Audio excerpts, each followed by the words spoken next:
So Shin did in fact reach his way towards Riboku. What did I say in last week's chapter? I actually had a couple comments saying that, yo, Shin is on the other side of the battlefield. It will not be easy for Shin to actually make his way towards Riboku. Well, in this chapter, he completely made his own path straight toward him. So, I mean, hey, there we go.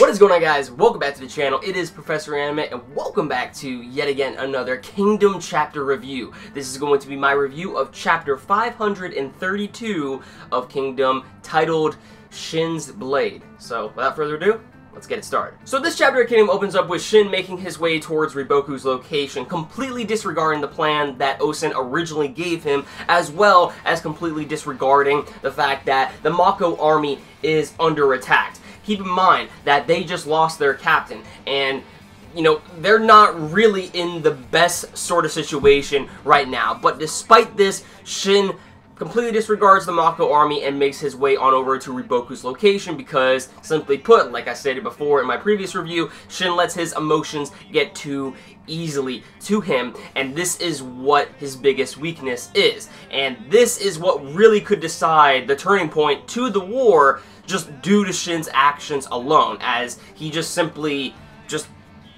goes in without thinking. So by the time that Shin catches up with Riboku, Riboku is not looking for a fight whatsoever. If anything, he is just trying to outrun Shin, so that way the army up ahead of Riboku will be the ones to clash it out with Shin. But Karyo-ten actually sees through this and, you know, basically tells Shin, hey, we need to pull back. Don't let your emotions get to you. We'll get him one day, but now is not the time. We have to go save the Makou army, because if we clash into this, you know, most likely this is just going to dwindle our forces. While Karyo-ten is saying this, Riboku states to Shin that your blade, after all this time, has never been able to reach me.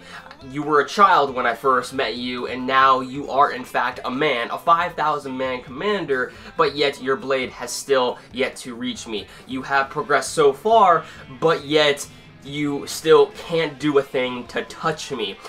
Necessarily what Riboku is doing right here is trying to provoke Shin to go even further, but that is when Shin finally snaps out of the situation, or the enraged mode that he is in after Karyo-ten's, you know, declared that they need to pull back. Shin finally decides, hey, I can't put myself at risk as well as my whole unit right here.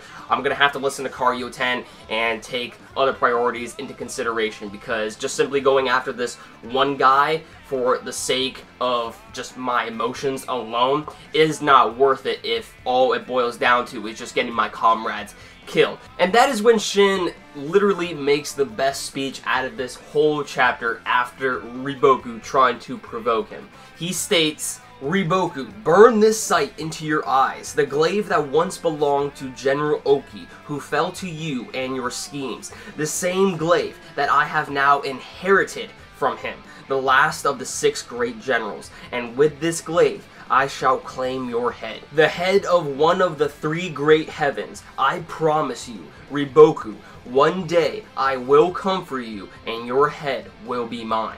That speech alone was just awesome to see. He's basically saying, it might not be today, it might not be tomorrow, but someday I will get you, and I will in fact try my very best to claim your head in this war. I fucking love that speech. So while we might not get the full-on fight between Shin and Riboku just yet, eventually, probably during this war, is when we will see it at some point, and that's going to be a fight that is going to be hype. That is going to be hype. I'm just hoping that we do in fact see the Shin versus Riboku fight within this war, because I think it's about time that these two clash it out, in my personal opinion. Mouten eventually arrives at the scene and sees Shin and is like, yo, Shin, aren't you supposed to be on the other side of the hill, you know, preparing for the plans that Osen gave you to make your attack? And basically Shin says here, you know, a lot of stuff happened, you know, and this is what I have been stating before, you know, just due to Riboku making his presence amongst the battle, this is what triggered Shin's emotions immensely to the point in which he completely disregarded everything in sight.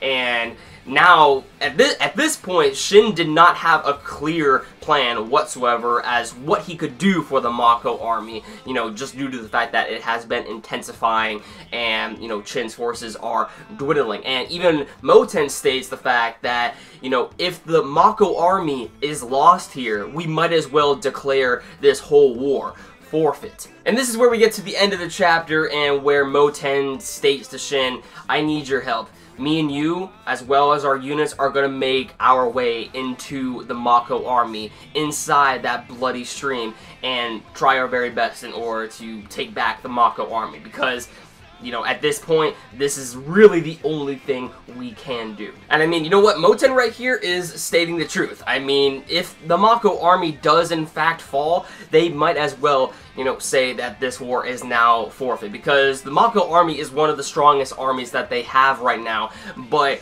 just due to the drastic turn of events in this war right now, the Makou army is getting pushed back and their numbers are falling one by one at a very rapid pace. So what they're going to have to do is in fact save the Makou army, because you're going to need as many men as you can get if you are in fact going to win war. Of course, numbers aren't everything, but at this point they need to save this army. So yeah, I think that about does it for my review of chapter 532 of Kingdom. I really hope you guys enjoyed it.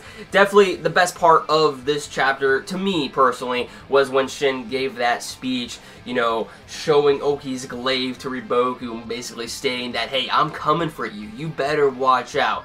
You know, for as long as you live, just keep on washing your neck, because it's not going to stay in the same place, you know, forever. So I love what, you know, Shin stated to Riboku at the very end of his speech. I just thought it was funny as hell. So it seems as though the next chapter that we're going to get is where we're going to see Mouten and Shin work together as they're going to try to retake the Makou army back. So that is going to be awesome to see, and most likely a very chaotic battle as well. Oh, also really quick, I wanted to state this before I leave. Regarding the next chapter of Kingdom, I think we are actually taking a week break of Kingdom next week, so keep that in mind. I'm not 100% certain on that. If any of you actually do know, in fact, if we are getting a week break of Kingdom, please let me know in the comments down below so I can pin it, so that way I, as well as others, will know that there will be no chapter of Kingdom